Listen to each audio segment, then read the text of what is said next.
I think maybe your biggest success might have came from world class down there in Dallas, Texas, and obviously you worked in Texas forever. I mean, when they did NWA Dallas, you came back for that. They had that CWA league, you did that. Global, you did that. So obviously Dallas and Black Bart is kind of, I'd say, maybe your biggest success. Would you agree? I agree 100%. I can't I can't say a whole lot about the guys that I was wrestling, which was the Von Erichs. Uh, Other than they were good kids, they were good guys, man, and they had problems. As it shows, they had problems, and the problems that they had, they could, I don't guess, in their minds, they couldn't be solved. But yeah, to me, uh, having that getting that world heavyweight strap to me was it was a highlight of my career. I mean, how many how many how many how many wrestlers can say, I've been a world heavyweight champion?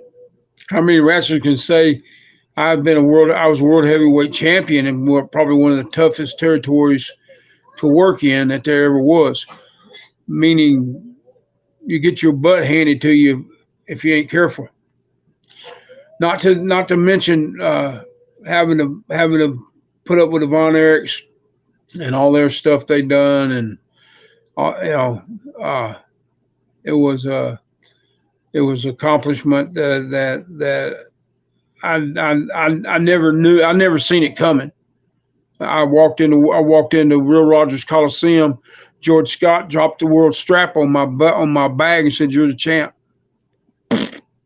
That's the truth. The candy coating is it aired that I beat Chris Adams.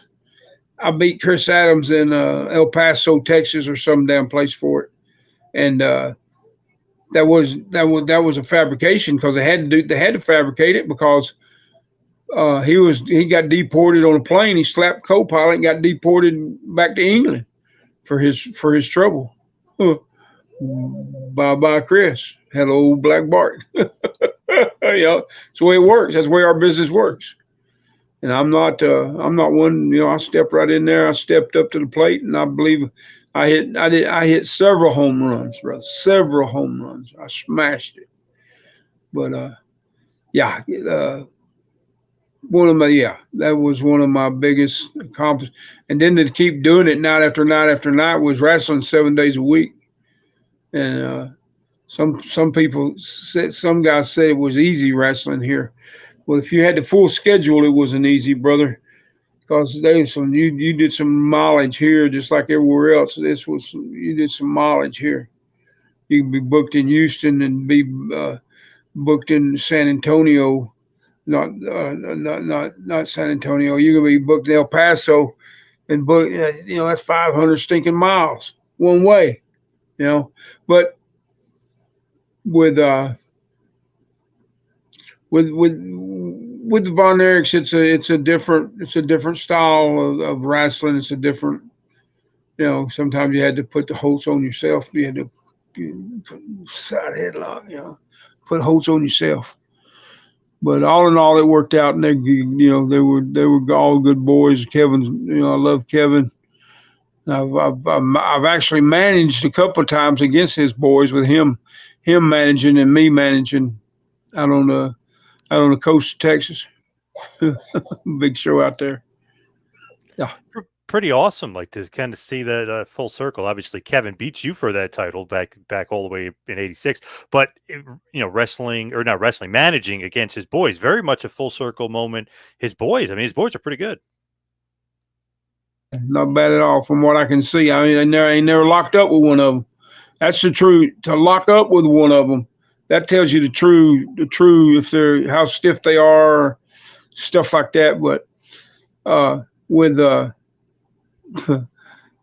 with I want to mention Mike Von Erich because I was coming. I went to back out to Carolinas. I was coming back in something anyway. I was wrestling in a little building on the way back, got booked in out there in Louisiana, and it had to be 135 degrees outside. It's in the swamp, and inside that building, in that ring, it was ungodly. But I looked down, I had him down, and I looked down, and had that scar on his shoulder right here. And I asked Rick Hazard was the referee. I said, Rick, I said, is this the kid that just had the shock syndrome? And the Von Erich that just had it? He says, yeah. I said, and we done been like 20 minutes, and it's soaping, sopping, but poured water on us. It was so hot in this building, we were sweating so bad, brother. I took and picked that kid up. I flipped him over, put him down for a slam, did a flip over the top of him, pulled him up over top of me and said, count. Said, you better count 1, 2, 3 right now. 1, 2, 3. He asked me, well, why do you do that? And I said, well, brother, one of the main things is they had to stand. I said, I don't want to kill Von Erich, you know. I said that he just got out the hospital, man. And he looked like, he looked it too. He looked bad. He looked bad. So I ended the match right there. It was done. It was done. Hazard laughed. But anyway.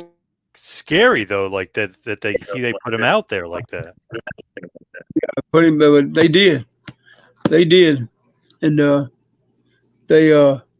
it's scary. It's scary to think they just pretty much just throw him under the bus. Here it is. You go do it.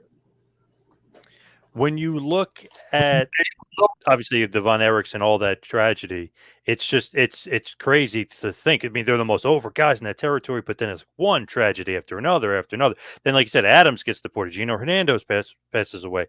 Gino Hernandez. It just was crazy, world class, how much tragedy that they had to deal with down there. The territory. I mean, it pretty much took the territory out. I mean, as far as surviving running territory, they were running the Sportatorium. They was running Real Rogers Coliseum, and during the week they filled that up with spot shows in between. There's spot shows that we run every once a month or once every 2 months. How they worked that out, I don't know how. Had to be a mastermind behind that.